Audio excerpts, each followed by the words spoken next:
नमस्कार मित्रों, स्वागत है आपका ज्ञान गंगा आयुर्वेदा क्लासेस में। आज का विषय है शरीर शास्त्र विभाग। यह देख रहे होंगे कि हम लोग पढ़ रहे हैं जो प्रथम चैप्टर है उसी के लगभग लास्ट पॉइंट की तरफ हम लोग हैं। प्रथम चैप्टर का शारीर उपक्रमणीय शारीर जो चैप्टर है, पहला चैप्टर, उसमें एक पॉइंट है शरीर शास्त्र विभाग।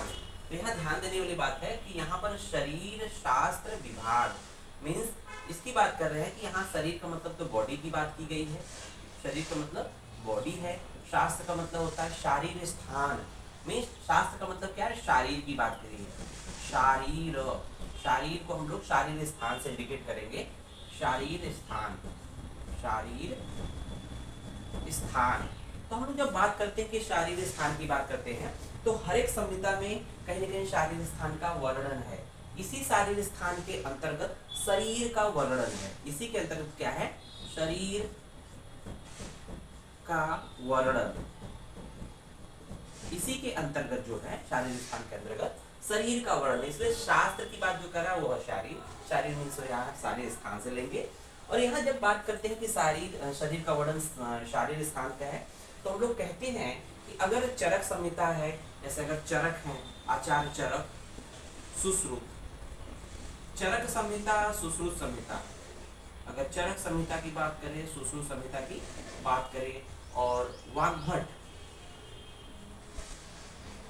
संहिता की बात करें, वाग्भट मतलब अष्टांग संग्रह और अष्टांग हृदय, इस तरह से बात करें तो इन सभी में क्या है? शारीर स्थान है। इन सभी में क्या है? शारीर स्थान की बात की गई है। इसका मतलब सभी में शरीर का वर्णन आया है इसी शारीर स्थान के अंतर्गत। लेकिन बात यहाँ आती है कि हम किसको श्रेष्ठ मानेंगे। तो यहाँ पर एक रेफरेंस आया है, इसको हम लोग देखते हैं। जब कभी भी शारीर स्थान की बात आएगी तो इसमें बोला गया है सुश्रुत शारीर श्रेष्ठ। यहाँ पर जब बात आती है कि किसको हम लोग श्रेष्ठ मानेंगे, मीन्स चरक के शारीर स्थान को श्रेष्ठ मानेंगे या सुश्रुत के या वाग्भट के, तब यहाँ पर बोला गया है सुश्रुते शारीर श्रेष्ठ। सुश्रुते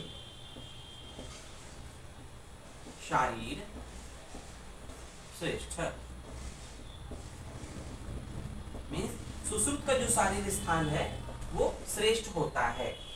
ये तो बोल दिया सुश्रुत शारीर श्रेष्ठ है। लेकिन गणनाथ सेन क्या बोलते हैं? गणनाथ सेन देखेंगे। गणनाथ सेन क्या बोलते हैं कि गणनाथ सेन ने क्या बोला है कि नहीं, ऐसा नहीं है। उन्होंने बोला है कि शारीरे सुश्रुते नष्ट। उनके एक रेफरेंस पे आया है शारीरे सुश्रुते नष्ट। उनका मतलब है कि सुश्रुत का शारीर स्थान तो नष्ट हो गया है। गणनाथ सेन जी बोलते हैं कि हम जिस सुश्रुत की बात कर रहे हैं कि सुश्रुत का शारीर स्थान श्रेष्ठ माना जाएगा, इनका मानना है गणनाथ सेन जी का कि सुश्रुत का शारीर स्थान नष्ट हो गया है। लेकिन घाड़ेकर जी ने एक और कमेंटेटर है घाड़ेकर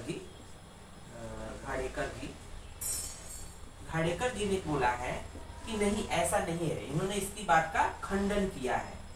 गणनाथ सेन की बात का खंडन किया, उसको मना किया। उन्होंने ये कहा है कि शारीरे सुश्रुत श्रेष्ठ है। उन्होंने भी सुश्रुत को एक तरह से श्रेष्ठ बोला है। शारीरे सुश्रुते श्रेष्ठ। उसके बाद बोला है कि शारीरे सुश्रुत श्रेष्ठ न च नष्ट कथनश्च, जबकि ये न च नष्ट कथनश्च। तो इसकी बात किया है न च नष्ट कथनश्च मीन्स ये सुश्रुत का शारीर स्थान नष्ट नहीं हुआ है, बल्कि व्याख्याने तु परम कष्ट। उसके बाद कहा है व्याख्याने तु, इसका व्याख्यान में शारीर स्थान का एक्सप्लेनेशन बहुत ज्यादा कठिन होने की वजह से लोग उसको प्रेफर नहीं करते हैं। लेकिन ये बोला है खाड़ेकर जी ने कि शारीरे सुश्रुते श्रेष्ठ न च नष्ट कथनश्च। इन्होंने खंडन किया गणनाथ सेन का कि शारीर सुश्रुत नष्ट का खंडन किया है। बोला व्याख्याने तु परम कष्ट, व्याख्याने तु परम कष्ट, मीन्स इसका व्याख्यान जो है बहुत ही कठिन है। इति इति एवं निश्चितम, तो ये क्या है कि व्याख्यान बहुत कठिन है, इसलिए गणनासेन ने कहा था कि शारीर सुसु नष्ट, बट क्या होता सही माने में सुसुते शारीर श्रेष्ठ है। तो इस बात को हम लोग आगे बढ़ाते हुए आइए अब बात करते हैं कि सबसे पहले जब कभी बात करेंगे शारीर स्थान की, तो सबसे पहले हम लोग वरीयता किसको देंगे, सुश्रुत को देंगे। सुश्रुत के शारीर स्थान को हम लोग सबसे पहले इसमें वरीयता देंगे, इन सबसे ज्यादा प्रेफर हम लोग सुश्रुत के शारीर स्थान को करेंगे। तो आइए शुरू करते हैं सुश्रुत के शारीर स्थान के बारे में। तो सुश्रुत का जो शारीर स्थान है, शारीर शास्त्र विभाग, शारीर शास्त्र की बात करते हैं तो शरीर शास्त्र विभाग की जब बात करेंगे तो यहाँ पर रचना शारीर और क्रिया शारीर दोनों जो विषय होते हैं, तो रचना और क्रिया मीन्स शरीर का जो रचना है, निर्माण है, वो किन किन तत्वों से हुआ है, तो उसका जो वर्णन है वो आपके शारीर स्थान में आया, मीन्स शास्त्र के अंतर्गत आया, उस शारीर स्थान के अंतर्गत आया है। और उसी रचना जब शरीर की रचना हो जाती है तो उनकी क्रिया होती है क्रिया शारीर। तो क्रिया शारीर और रचना शारीर ये दोनों विषय होते हैं जो कि शास्त्र शारीर स्थान पे बेस्ड होते हैं, उनका एक्सप्लेनेशन जो है शारीर स्थान में मिलेगा। तो हम लोग बात करेंगे कि सबसे पहले सुश्रुत के शारीर स्थान की। तो सुश्रुत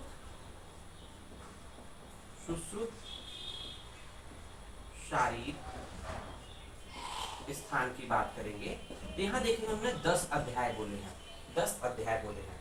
तो 10 अध्याय को 1 बाय 1 देखेंगे हम लोग। देखेंगे यहाँ पर पहले नंबर पे है आपका सर्वभूत चिंता शारीर, सर्वभूत चिंता शारीर, सर्वभूत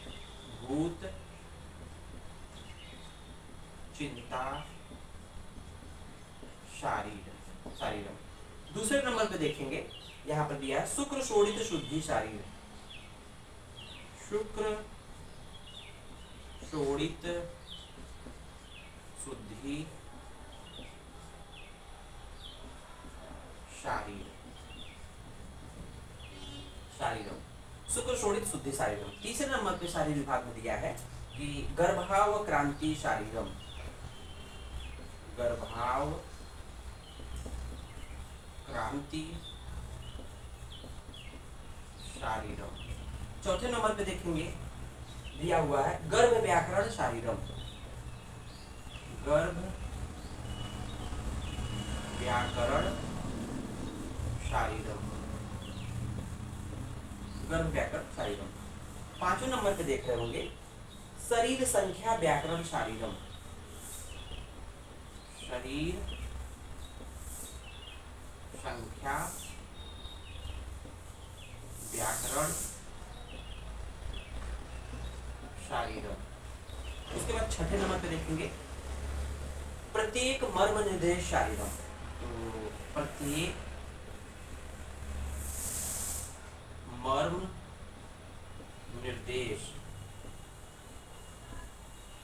शारीरम, प्रत्येक मर्म निर्देश शारीरम। सातवें नंबर पे देख रहे होंगे सिरा वर्ण विभक्ति शारीर, सिरा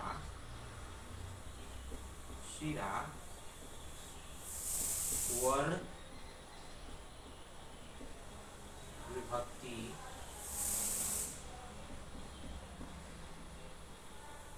शारीर, सिरा वर्ण विभक्ति शारीरम। आठवें नंबर पे देख रहे होंगे यहाँ पे कि सिरा वेद विधि शारीर, सिरा वेद विधि शारीर। 9वें नंबर पे देख रहे होंगे सेकेंड लास्ट है धमनी व्याकरण शारीर,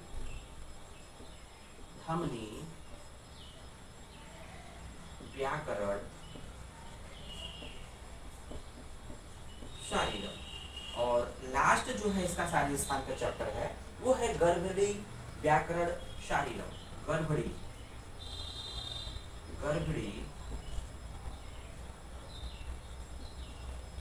व्याकरण शारीरम। तो इस तरह से देख रहे होंगे इन्होंने सुश्रुत में ये 10 चैप्टर दिए हैं। तो पहला दिया है सर्वभूत चिंता शारीर अध्याय।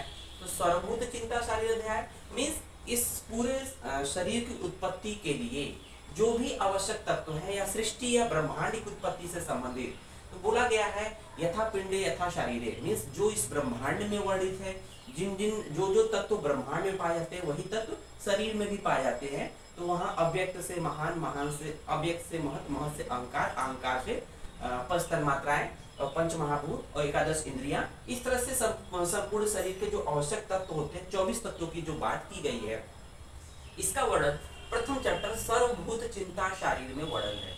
दूसरा चैप्टर देखेंगे यहाँ पर दिया शुक्र शोणित शुद्धि शारीर, मीन्स यहाँ पर बात किया शुद्ध शुक्र और शुद्ध शोणित मीन्स आर्तव, मीन्स जो भी एक नॉर्मल एम्ब्रियो के डेवलपमेंट के लिए, नॉर्मल एम्ब्रियो के फॉर्मेशन के लिए जो भी एक तरह से नॉर्मल स्पर्म एंड ओवम की जरूरत पड़ती है, तो उस हिसाब से इसको यहाँ पर शुक्र शोणित शुद्धि शारीर, शुद्धि मीन्स होता है नॉर्मल होना चाहिए। उसके बाद देखें गर्भाव क्रांति शरीर, मीन्स शुक्र और शोणित का जब फर्टिलाइजेशन होगा तो इसमें गर्भ की उत्पत्ति होगी, मीन्स गर्भाव क्रांति, और जब गर्भ की उत्पत्ति होगी साथ ही साथ क्या होगा उसका अवतरण, गर्भाव क्रांति। अवक्रांति का मतलब क्या होता है अवतरण, ध्यान रखिएगा, गर्भाव क्रांति मीन्स गर्भ की अवक्रांति। तो अवक्रांति का क्या मतलब है अवतरण। अवतरण का मतलब होता है कि जब यूट्रस में, जब यूट्रस के फैलोपियन ट्यूब में जब वहां पर स्पर्म एंड ओवम का फर्टिलाइजेशन होता है, उसके बाद उसका जो मूवमेंट हो जाएगा और उसके यूट्राइन वॉल में जाकर ये इम्प्लांट हो जाएंगे, तब उसको बोलते हैं गर्भाव क्रांति मीन्स गर्भ का अवतरण। ठीक है, उसके बाद देखिए गर्भ व्याकरण शारीरम, मीन्स अभी तक हम लोग क्या कर रहे थे गर्भाव क्रांति की बात कर रहे थे, उसके इम्प्लांट की बात कर रहे थे। अब क्या है उसका डिटेल एक्सप्लेनेशन होगा, मीन्स उसका अब उसका डेवलपमेंट वहां पर होगा, जब अवतरण हो जाएगा इम्प्लांट हो जाएगा, उसके बाद क्या हो जाएगा उसका व्याकरण मीन्स होता है बृहद डिटेल, व्याकरण का मतलब होता है डिटेल। तो यहाँ पर व्याकरण का मीनिंग क्या है डिटेल है, उसका डिटेल में वर्णन देखेंगे। उसके बाद देखेंगे शरीर संख्या व्याकरण, मीन्स शरीर संख्या मीन्स शरीर में, मानव शरीर में जो भी कहते हैं कितनी अस्थियां हैं, कितनी अस्थियां हैं, कितनी संधियां हैं, कितनी स्नायु है, मीन्स जितने भी एक एक पार्ट मीन्स कितने विसरा है या कितने एक एक पार्ट कितनी संख्या में है, इस चैप्टर में, इस 5वें चैप्टर में वर्णन है। तो शरीर संख्या व्याकरण, उसका डिटेल एक्सप्लेनेशन, ऐसा नहीं कि बहुत शार्ट, बहुत ही व्याकरण का मीनिंग क्या है डिटेल वर्णन है। फिर देखेंगे 6ठे नंबर पे प्रत्येक मर्म निर्देश शारीर। तो प्रत्येक मर्म निर्देश, तो मर्म की संख्या कितनी होती है 107, मर्म की संख्या होती है 107। तो इस तरह से 107 ये है, और एक एक मर्म का यहाँ पर वर्णन है। तो मर्म की बात करते हैं तो मर्म को हम लोग वाइटल पार्ट्स बोलते हैं। मीन्स ये होता है कि शरीर में जो जीवन के लिए आवश्यक जो पार्ट होते हैं, कहते हैं कि अगर ये पार्ट शरीर का ये पार्ट आघात होगा मीन्स उस पर चोट पहुंचेगी तो मृत्यु निश्चित है। तो कहीं ना कहीं मर्म क्या होते हैं vital parts of the body कहे जाते हैं, इनकी संख्या 107 होती है। उसके बाद देखेंगे सिरा वर्ण विभक्ति, मीन्स सिराओं के कलर, सिरा को हम लोग अगर कोरिलेट करना चाहिए तो ऐसे डायरेक्टली तो नहीं कह सकते, लेकिन इनडायरेक्टली कह सकते, इसको वेन्स कहेंगे। बट आयुर्वेद में सिरा को कहीं वेन बोला नहीं गया है। जब भी सिरा को हम लोग अगर कोरिलेट करेंगे तो ब्लड वेसल से कोरिलेट करते हैं कि न आर्टरी न वेन, मीन्स कहीं पर सिरा को आर्टरी से कोरिलेट किया गया है, कहीं पर वेन से कोरिलेट किया गया है। तो यहाँ पर हम लोग आयुर्वेद की बातें कर रहे हैं। तो यहाँ दिया है सिरा वर्ण विभक्ति मीन्स सिराओं का विभक्ति मीन्स विभाजन, उनका classification on the basis of their colour. तो सिराओं का विभक्ति मीन्स विभाजन उनके कलर के बेसिस पे, तो इसको हम लोग सिरा की बात करेंगे, पूरा पूरा सिरा की बात करेंगे। उसके बाद देखेंगे 8वें नंबर पे सिरा वेद विधि। वेद का मतलब होता है पंक्चर, तो सिराओं का वेन पंक्चर, सिंपली जिसको कहते हैं वेन पंक्चर, इसको बोलते हैं simply when puncture, when puncture. When का जो पंक्चर होता है उसके थ्रू हम लोग देखते हैं कि सिरा वेद विधि। उसको देखेंगे धमनी व्याकरण शारीरम, मीन्स आर्टरी से रिलेटेड मीन्स कुछ धमनियों की संख्या बताई गई है, उसका डिटेल एक्सप्लेनेशन है। और यहाँ देखेंगे गड़बड़ी व्याकरण शारीरम, मीन्स अब देखते हैं कि जब गड़बड़ी की पूरी किस तरह से डेवलपमेंट होगा, गड़बड़ी से संबंधित मासानुमासिक वृद्धि है A to Z सब कुछ बातें यहाँ पर करेंगे गड़बड़ी व्याकरण शारीरम के अंतर्गत। इस तरह से सुश्रुत का जो है शारीर स्थान को जो 10 चैप्टर है ये हम लोग का कंप्लीट होता है एक्सप्लेनेशन के साथ। अब हम लोग बात करेंगे सुश्रुति, सुश्रुत की वर्णन हो गया है। उसके बाद हम लोग चरक की बात करेंगे। तो यहाँ पर सुश्रुत के 10 चैप्टर की बात की है। उसके बाद हम लोग देखेंगे चरक के शारीर स्थान। चरक के शारीर स्थान इसको हम लोग थोड़ा सा वन साइड कर लेते हैं। देखते हैं चरक में शारीर स्थान कितने बोले हैं। तो चरक में शारीर स्थान में 8 चैप्टर बोले हैं। तो चरक शारीर स्थान, चरक संहिता, चरक संहिता, शारीर स्थान, शारीर स्थान में 8 चैप्टर की बात की गई। तो यहाँ पर देखेंगे वन बाय वन। तो पहला जो चैप्टर है इसमें देखेंगे, पहला चैप्टर कौन सा है, यहाँ देखेंगे कतिधा पुरुषी शारीर। तो नाम में उसका अर्थ लिखा छुपा हुआ है। अगर आपको नाम उसके मीनिंग पता है तो इसका मतलब उस चैप्टर के बारे में आपने बहुत कुछ जान लिया। तो पहला चैप्टर है कतिधा पुरुषी शारीर। कतिधा, कतिधा पुरुषी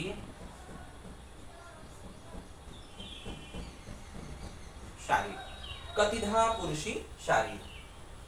दूसरा चैप्टर देखेंगे, अभी हम लोग लिखते हैं वन बाय वन, उसके बाद एक्सप्रेशन कर देंगे। दूसरा अतुल्य गोत्री शारीर, अतुल्य गोत्री शारीर। तीसरा चैप्टर देखेंगे खुड्डिका गर्भाव क्रांति शारीर, खुड्डिका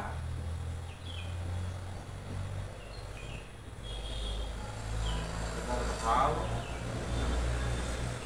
क्रांति शारीर, खुड्डिका गर्भाव क्रांति शारीर। चौथा चैप्टर देखेंगे यहाँ पर, तो महती गर्भाव क्रांति शारीर। तो खुड्डिका की जगह क्या हो जाएगा, महती, महती गर्भाव क्रांति शारीर। पांचवा चैप्टर देखेंगे हम लोग पुरुष विचय शारीर, पुरुष विचय शारीर। और छठा चैप्टर देखेंगे शरीर विचय शारीर। तो पुरुष जगह शरीर हो जाएगा, शरीर विचय शारीर। सातवां देखेंगे, तो यहाँ सातवां चैप्टर है शरीर संख्या शारीर, शरीर संख्या, शरीर संख्या शारीर। और लास्ट देखेंगे जो शारीर चरक के शारीर स्थान का लास्ट चैप्टर है जाति सूत्री शारीर, जाति सूत्री शारीर। तो यहाँ पर जाति सूत्री शारीर है। तो यहाँ पर वन बाय वन हम लोग देख लेते हैं कि पहला चैप्टर क्या है, कतिधा पुरुषी शारीर। तो कतिधा पुरुषी मीन्स जिन भावों से पुरुष की उत्पत्ति हुई है। तो यहाँ पर लिख लेंगे कि जिन भावों से, जिन भावों से पुरुष की उत्पत्ति हुई है, पुरुष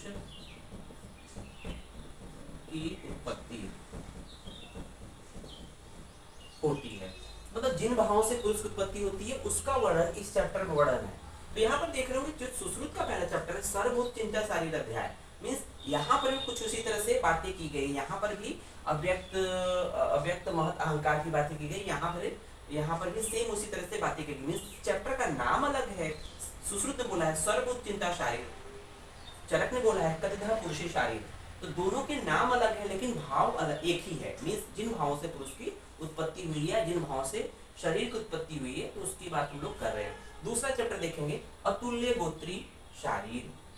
अतुल्य गोत्री शारीर देखेंगे, यहाँ पर अतुल्य गोत्री शारीर को मीन्स अतुल्य गोत्र, गोत्र का मतलब होता है अलग अलग गोत्र होना चाहिए। मीन्स कहीं न कहीं शुक्र शोणित शुद्धि से संबंधित होता है, शुक्र शोणित की हेल्थ, शुक्र शोणित के शुक्र आर्तक से संबंधित होता है। मीन्स गोत्र अलग अलग होना चाहिए। इसीलिए अतुल्य मीन्स तुल्य का मतलब होता है कि समान, अतुल्य का मतलब डिफरेंट होना चाहिए। गोत्र क्या होना चाहिए, अलग अलग। तो अतुल्य गोत्र होना चाहिए। इसीलिए इसके चैप्टर को, इस चरक के सेकंड चैप्टर अतुल्य गोत्री को भेल और काश्यप ने, इसको भेल और काश्यप ने क्या बोला है, भेल काश्यप ने इसका नाम दिया असमान गोत्रीय अध्याय। असमान गोत्रीय, असमान गोत्रीय अध्याय, असमान गोत्री अध्याय नाम दिया है। तो अतुल्य गोत्री जो चरक में बोला है, अतुल्य मींस सेम नहीं होना चाहिए, तुल्य नहीं होना चाहिए, इसलिए काश्यप और भेल ने क्या बना, असमान गोत्री शारीर अध्याय। उसके बाद देखेंगे तीसरा चैप्टर क्या है कि खुटिका गर्भाव क्रांति। मींस जब यहाँ शुक्र शोणित की बात की गई है, बहुत अलग अलग होना चाहिए, तो इसका मतलब पुरुष का जो शुक्र है, स्त्री का जो आर्तव है, इनके मिलने से क्या हो जाएगा, गर्भ के निर्माण होगी। तो खुडिका मीन्स होता है सूक्ष्म। खुडिका का मीनिंग क्या है कि सूक्ष्म मात्रा में, अल्प मात्रा में, सूक्ष्म मतलब एक तरह से अल्प, एक डिटेल एक्सप्लेनेशन नहीं है, बहुत ही सूक्ष्म इसका एक्सप्लेनेशन है। खुडिका का मतलब होता है बहुत छोटा, खुडिका का मतलब सूक्ष्म क्या, छोटा हो जाएगा, छोटा मीन्स छोटा एक्सप्लेनेशन की बात कर रहा है। मीन्स गर्भाव क्रांति जब यहाँ फर्टिलाइजेशन होगा और वहाँ उसका एक तरह से इम्प्लांटेशन होगा यूट्रस में, तो उसको बोलते हैं खुडिका गर्भाव क्रांति। सेम उसके बाद देखेंगे नेक्स्ट महती गर्भाव क्रांति। तो महती का मतलब होता है डिटेल्ड, बड़ा, बृहत, बृहत। तो देखेंगे महती का मीनिंग क्या है, बृहत है। तो इसी का वर्णन आपका और डिटेल में मिलेगा इस चौथे चैप्टर में, महती गर्भाव क्रांति में। नेक्स्ट चैप्टर देखेंगे पुरुष विचय शारीर। तो विचय मीन्स होता है विचार, ठीक है ना, पुरुष के से संबंधित विचार किया जाएगा। और यहाँ पर देख रहे होंगे शरीर विचय शारीर, तो शरीर से संबंधित यहाँ पर बातें की गई है। उसके बाद शरीर संख्या शारीर। तो जो शरीर संख्या में शरीर के जो भी अस्थि है, सिरा है, स्नायु है, धमनी है, इनकी संख्या के बारे में यहाँ पर वर्णन किया गया। तो यहाँ देख रहे होंगे संख्या। तो चरक का 7वां चैप्टर शरीर संख्या शारीर, इसमें हम लोग शरीर के एक एक भाग का संख्या के बारे में वर्णन किया गया है। जबकि सुश्रुत के 5वें चैप्टर में शरीर संख्या व्याकरण शारीर। तो चरक का 7वां, सुश्रुत का 5वां, ये रिप्रेजेंट करता है या ये इंडिकेट करता है कि शरीर के जो भी अंग प्रत्यंग की बात की गई कि सिरा है, धमनी है, स्रोतस है, मर्म है, इन सब की संख्या कितनी बताई गई है, त्वचा है, कला है, तो इनकी संख्या कितनी बताई गई इस चरक के 7वें चैप्टर शरीर संख्या शारीर में, सुश्रुत के 5वें चैप्टर शरीर संख्या व्याकरण शारीर में बताया गया है। लास्ट में देखेंगे जाति सूत्रीय शारीर। तो जाति का मतलब होता है जिसकी उत्पत्ति होने वाली हो, मीन्स जाति सूत्री मीन्स जन्म के उत्पत्ति के लिए, जाति मीन्स होता है उत्पत्ति, उत्पत्ति मीन्स जन्म, एक तरह से जन्म। तो जन्म से संबंधित जो भी अलग अलग प्रक्रियाएं हैं यहाँ पर वर्णन किया जाएगा। तो यहाँ पर जो है, जो सुश्रुत का गर्भणी व्याकरण है, तो गर्भणी भी कहीं ना कहीं बच्चे को जन्म देती है, बच्चे को जन्म देती है। तो उसी से संबंधित देखेंगे इन सुश्रुत का जो 10वां है, लास्ट चैप्टर है, चरक का 8वां है जो कि 8 लास्ट चैप्टर है, जाति सूत्री और गर्भणी व्याकरण कहीं ना कहीं मेल खाते हैं। तो आइए अब चरक के एक्सप्लेनेशन के बाद, चरक के शारीर स्थान में जो है 8 चैप्टर का एक्सप्लेनेशन के बाद हम लोग आते हैं कि अष्टांग हृदय या अष्टांग संग्रह के कितने चैप्टर हैं। तो यहाँ पर देखेंगे कि अष्टांग, पहले हम लोग अष्टांग संग्रह हृदय की बात करते हैं, अष्टांग हृदय की बात कर लेते हैं। तो यहाँ पर हम लोग अष्टांग हृदय की बात करेंगे। तो अष्टांग हृदय में देखेंगे, यहाँ शुरू करते हैं अष्टांग हृदय शारीर स्थान में 6 चैप्टर है। ध्यान रखना कि अष्टांग हृदय के शारीर स्थान में 6 चैप्टर है।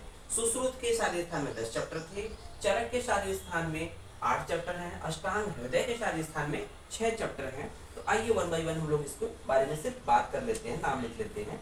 तो गर्भाव क्रांति शारीर पहला चैप्टर है, गर्भाव क्रांति शारीर, गर्भाव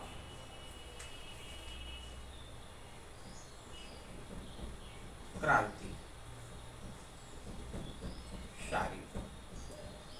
दूसरा चैप्टर है गर्भ व्यापद शारीर, गर्भ व्यापद शारीर। तीसरा चैप्टर है अंग विभाग शारीर, अंग विभाग शारीर। चौथा चैप्टर है मर्म विभाग शारीर। मर्म विभाग शारीर। पांचवा चैप्टर है विकृति विज्ञानी शारीर। विकृति विज्ञानी शारीर।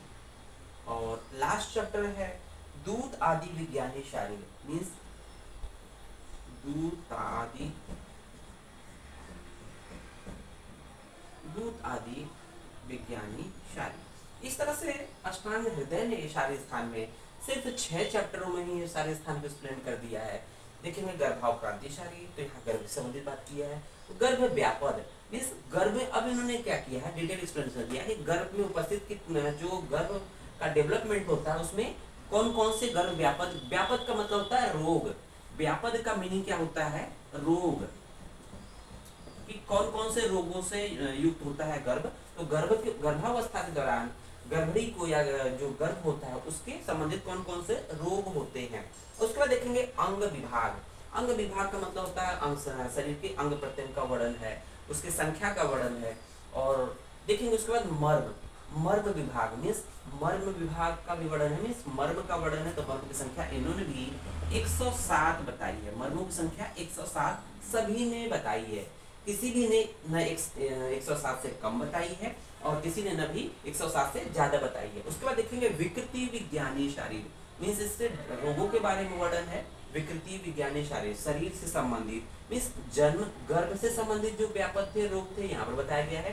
अब जो है जन्म के बाद के जो रोग हैं, विकृति मीन्स होता है रोग, तो शरीर से संबंधित जो रोग हैं यहाँ पर 5वें चैप्टर में बताया गया है। लास्ट है दूत आदि विज्ञानी शारीर।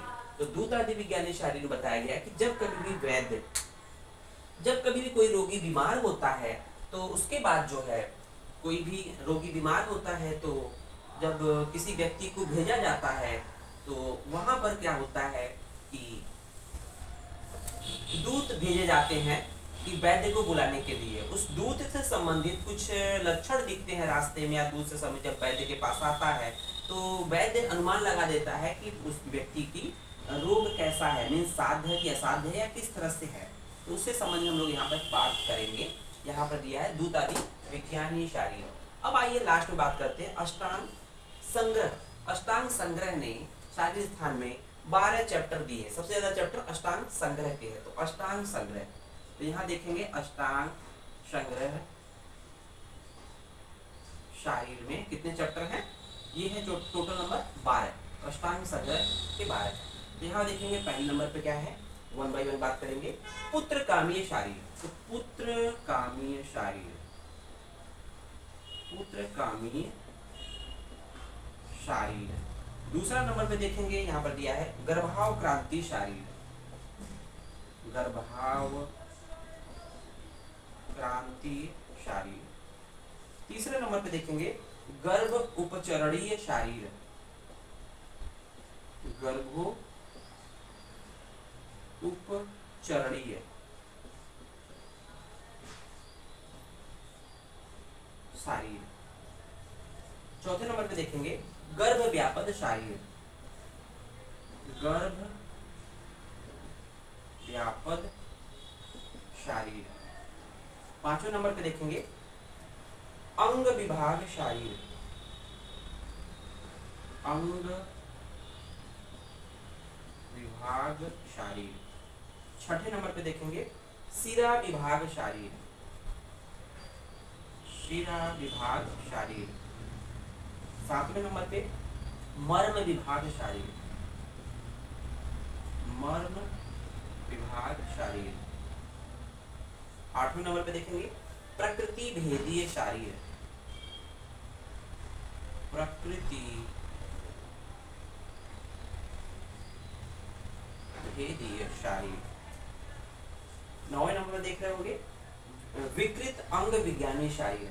विकृत अंग, विकृत अंग विज्ञानी शारीर। 10वें नंबर पे देख रहे होंगे कि विकृति विज्ञानीय शारीर, विकृति विज्ञानी शारीर। और 11वें नंबर पे देखेंगे विकृत व्याधि विज्ञानीय शारीर, विकृत व्याधि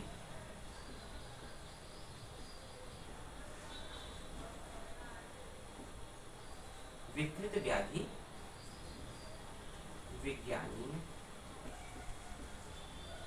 शारीर। और लास्ट देखेंगे यहाँ पर 12वां नंबर देखेंगे दूतादि विज्ञानी शारीर। इन्होंने भी दूतादि विज्ञानी शारीर बोला है, दूतादि विज्ञानी शारीर। तो कुछ इस तरह से हम लोगों ने 12 चैप्टर में देख लिया कि अष्टांग संग्रह के 12 चैप्टर हैं। तो उसमें देखेंगे पहला है पुत्र कामी, मीन्स पुत्र की कामना से संबंधित, यहाँ पर पुत्र से संबंधित बात किया गया है। तो पुत्र कामना के लिए क्या क्या चीजें बताई गई यहाँ पर बात किया गया। दूसरा है गर्भाव क्रांति शारीर। तो गर्भाव क्रांति में देख रहे होंगे यहाँ पर, तो यहाँ पर गर्भाव क्रांति में देख रहे होंगे कि यहाँ पर बताया गया है कि गर्भ के अवतरण मीन्स चरक में बताया, सुश्रुत बताया था। उसको देखेंगे चौथे नंबर पे कि गर्भ उपचारणी शारीर, मीन्स गर्भ से संबंधित क्या क्या चीजें उपचारण है, मीन्स क्या क्या करना चाहिए क्या क्या नहीं करना चाहिए। उसके बाद देखेंगे गर्भ व्यापद।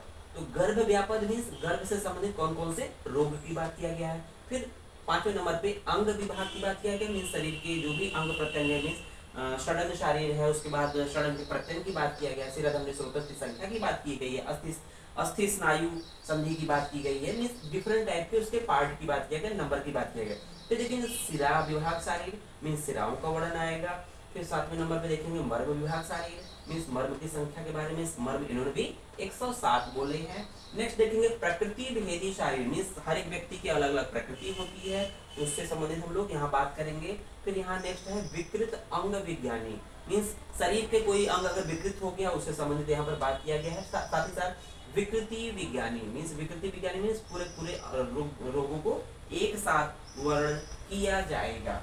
नेक्स्ट देखेंगे विकृत व्याधि विज्ञानी शारीर। तो विकृति व्याधि विज्ञानी शारीर मीन्स व्याधियों की बात यहाँ पर की जाएगी। लास्ट में है दूतादि विज्ञानी शारीर, मीन्स इससे पहले हम लोगों ने अष्टांग हृदय में ही बात किया था कि वहां पर भी दूतादि विज्ञानी शारीर है, यहाँ पर भी दूतादि विज्ञानी शारीर है। इसका मतलब कोई भी वैद्य को जब दूध बुलाता है, मीन्स कोई भी रोगी जब बीमार होता है तो जब दूध भेजा जाता है तो कहीं न कहीं वैद्य को जो लक्षण मिलता है उसके बातों से या रास्ते में कुछ चीजें मिलती हैं, उस हिसाब से दूध के लक्षणों को देखकर हम व्याधि के बारे में जान लेते हैं कि व्याधि साध है या असाध्य है या छोटी व्याधि है या बहुत बड़ी व्याधि है।